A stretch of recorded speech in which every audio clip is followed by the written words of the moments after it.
Brought to you by TechnoSpark 20 series smartphones. फार कमी लोकांना जन्मभूमीलाच कर्मभूमी करण्याची संधी मिळते आणि ती संधी मला मुख्यमंत्री एकनाथ शिंदे आणि पंतप्रधान नरेंद्र मोदींनी दिल्यामुळे मी त्यांचे आभार मानते असं वक्तव्य करत आज राजश्री हेमंत पाटील यांनी यवतमाळ वाशिम लोकसभा मतदारसंघातून आपला उमेदवारी अर्ज भरलेला आहे। खरं तर आज उमेदवारी अर्ज भरायला स्वतः मुख्यमंत्री एकनाथ शिंदे, कॅबिनेट मंत्री संजय राठोड आणि विद्यमान खासदार हेमंत पाटील सुद्धा उपस्थित होते।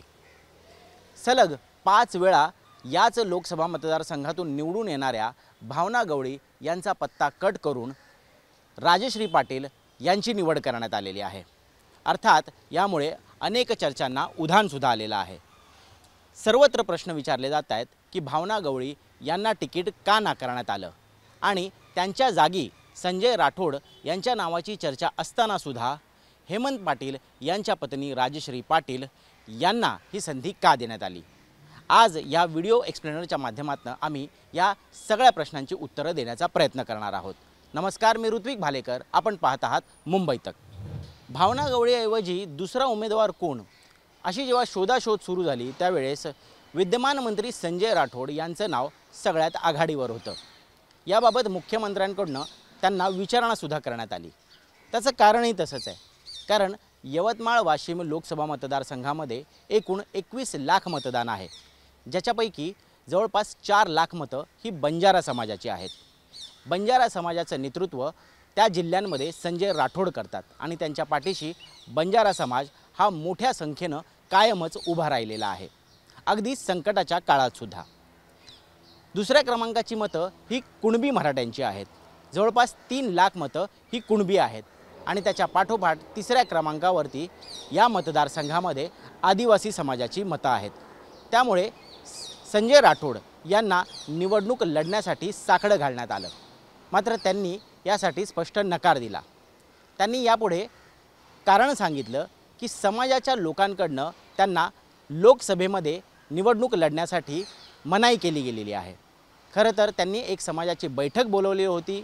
या बैठकीमध्ये सेवालाल महाराजाचे काही वंशज उपस्थित होते आणि त्यांना स्पष्टपणे सांगितलं की ज्या अर्थी तुम्ही राज्यातले मंत्री म्हणून मंत्रिमंडळात आमचे प्रश्न मांडू शकता, समाजाला न्याय मिळवून देऊ शकता, ते तुम्हाला खासदार झाल्यानंतर करता येणार नाही आणि म्हणून जर पक्षाकडनं खूपच दबाव असेल तर तुम्ही तुमच्या पत्नीचं नाव पुढे करा।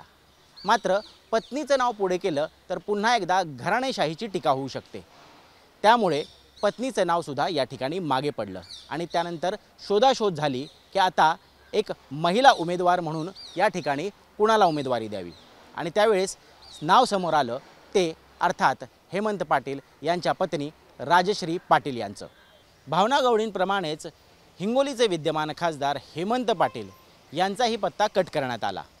त्यानंतर ते खूप हताश झाले, खूप निराश झाले। त्यांनी सलग 2 दिवस मुख्यमंत्र्यांच्या निवासस्थानी मोठं शक्तिप्रदर्शन केलं, मात्र मुख्यमंत्र्यांकडनं त्यांना स्पष्ट सांगण्यात आलं की ही उमेदवारी त्यांना मिळू शकत नाही। मात्र त्यांच्यासमोर एक प्रस्ताव ठेवण्यात आला।